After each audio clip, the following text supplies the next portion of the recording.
Welcome back to All About Employment, a podcast that helps you land your dream job, brought to you by DC Recruiting. I'm your host, Dave, and today we're tackling one of the most stressful yet crucial parts of the job search, the interview. We've all experienced the surge of anxiety before a big meeting like an interview, but the good news is much of the stress can be eliminated with solid preparation.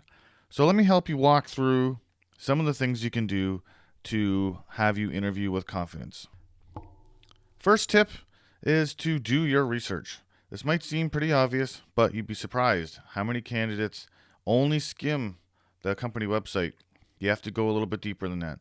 So go beyond the About Us page, look for any press releases, check their social media, very important to check their social media, and read industry news that mentions them if there is anything.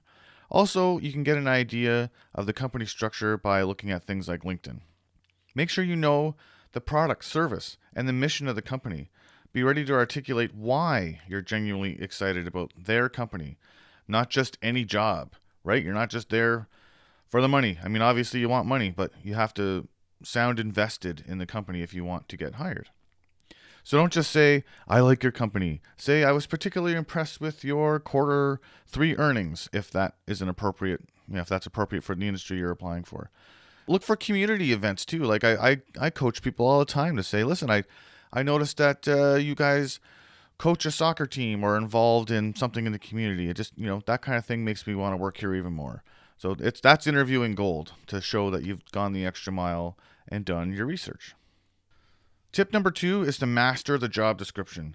So the job description is your cheat sheet for an interview. Print it out, highlight it, memorize it if you have to, but map your experience to match it to this job ad. You would have done that anyway when you tailored your resume to get the interview in the first place. But identify keywords in it too. The interviewer is often going to use language directly from the document, so use the same language back, just to show that you're the perfect fit for the job. And then figure out what the pain points are. When you read the job ad, it'll be pretty obvious what some of the areas are that the company is trying to improve. Make sure that you match your skill set to those pain points and bring it up in the interview. Find a way to bring it up in the interview, even if they don't ask you the question. Tip number 3 is to prepare and practice your stories. Modern interviewing is all about behavioral questions, like tell me about a time when you, etc. So you have to have some stories ready to go. And the best way to organize them is with an acronym. I'm not really big on acronyms, but this one actually fits pretty well. Use the STAR method. So the S stands for situation. Briefly set the scene. Where were you? What was the context or conflict? The T stands for task. What was your goal? What needed to be done? The A stands for action. So what specific steps did you take? It's the most critical part of your answer, because it focuses on your role in solving whatever problem it was. And then the R stands for result. What was the positive outcome? And if it was a negative outcome, what did you learn from that negative outcome? People are so afraid to tell stories where ultimately they did not meet the goal. But if you learn some things along the way, you can apply and show that you can apply those to future situations, then it's okay to do that too. But quantify any positive outcomes with numbers whenever you can. Like I reduced costs by 15%, or like if it's a financial thing or a managerial kind of role. Or I onboarded 50 new clients if it's an HR job, or if you're a recruiter like me. Make sure that you're able to use this STAR method effectively, because it will make you stand out. You got to practice out loud too, the last part of this tip. Don't just memorize your stories, your script, whatever, but know the key points so that you can apply them to various questions. Tip 4 is very important, probably the most important. Prepare thoughtful questions for the interviewer. Don't forget, an interview is a two-way street. It's a conversation about how you're a fit for the job. The questions you ask are just as important as the answers you give. They demonstrate your engagement, critical thinking, and vision. You never want to say, no, I don't have any questions. A good question to ask could be, what does success look like in the role within the first 6 months? I always love asking the interviewers, because they've put you on the hot seat for so long. I love to ask them what they love about their job. What keeps you coming to this job every day? What do you love about this job? A bad question potentially just could be go straight to how much does it pay? What are the benefits? I mean, you can ask those things. A lot of times now, though, the companies are giving you that information ahead of time, so hopefully you won't need to ask. But questions about the workplace culture, questions about what makes them like their job. Those are all great questions to ask. You can also ask, what am I supposed to wear? What's the culture here? Can I wear jeans to work? Is it casual? Anything, any question you can ask that makes the interviewer think that you're already seeing yourself in that role is a good question to ask. And you can ask a question specific to your research. So I know you can say something like, I noticed recently that you launched Project X. How does my role interact with the success of that new project? And they may or may not be able to answer it, but it's just showing that you're already thinking ahead and wanting to know how you can fit into the process.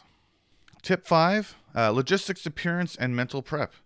Don't let a minor logistical failure derail your whole day and your whole performance because it rattles you. Okay, settle the small stuff early. Examples, in person, if you're doing an in-person interview, know exactly where you're going, how long it takes to get there, and have a backup plan for transportation. And plan to arrive 10 to 15 minutes early. Way back in the day, when I would go out for interviews, before all technology was around, I would actually jump in my car or take a bus and physically do a practice run to get to the place and physically look and see where you park and all that sort of thing. Nowadays, of course, you can just use Google Earth. But back then, you just prepare. Make sure you know where you're going. You don't want to have something like, I didn't know where to park, be a reason you don't get a job. If you're doing a virtual interview, then make sure you test your internet, your microphone, get a quiet place in your house. Make sure you have all the unnecessary tabs closed, and you still want to dress professionally because it just helps your mindset. I mean, I don't think anyone out there is going to do an interview from home in their PJs, but just keep in mind, prepare as if you were going to be in person. Speaking of what you're going to wear, really, it depends. I'm not going to sit here and tell you what you're supposed to wear or not supposed to wear. Things have changed so much. But whatever it is you decide to wear, make sure that it's laid out the day before. It's all planned. All you got to do is get up and get dressed and do your interview. You don't want to be worrying about what color your shirt is 5 minutes before your interview is supposed to start. So the final step for preparing for your interview, really, it depends on the individual. Some people like to do power poses, take deep breaths, whatever works for you. One of my things that I would tell people to do in the past was just to spend the last 5 minutes just thinking about whatever you want to think about. Don't think about the interview. Think about what you're going to have for dinner, or think about what you had for dinner the night before, or something that is not the interview, just to calm your nerves and to center yourself so that when you go in, you can go in with some confidence. So there you have it. Research the company, master the job description, practice your star stories, prepare smart questions, and nail the logistics. Follow these 5 steps and you'll transform from an anxious applicant to a confident, desirable candidate. And remember, preparation doesn't guarantee you the job, but it maximizes your chance of giving a good performance in your interview. That's all the time we have for today. Thanks for tuning in to All About Employment by DC Recruiting.